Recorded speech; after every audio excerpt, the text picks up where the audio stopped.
কত টাকা ভাড়া নিছে? 200। কোথায় নামবেন? কেন 200 টাকা ভাড়া নেওয়া হয়েছে? কে ভাড়ার 200 নিছে? কে? লোক কোথায়?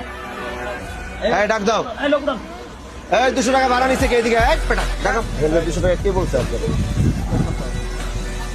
এখান থেকে পাঁচচর স্ট্যান্ড থেকে ঢাকা গুলিস্তান যাত্রাবাড়ি ভাড়া 200। কেটা কইছে আপনারা? কত ভাড়া? আমি তো জানি 200 টাকা। আপনার বাড়ি কোথায়? মাদারীপুর। এখানে চান্দা দেন কত? জনপ্রতি চান্দা দেন কত? 20 টাকা করে নাই? 20 টাকা। হ্যাঁ, তাহলে ভাড়া দাঁড়ায় গিয়ে হলো 180 টাকা। 180, 20 টাকা এগো দেন। আপনি কি জানেন যে পাঁচচর থেকে এখান থেকে ভাড়া 150 টাকা ঢাকা? এই স্ট্যান্ড থেকে যাত্রাবাড়ি গুলিস্তান ভাড়াতে 150, এটা আপনি জানেন? আমি জানি।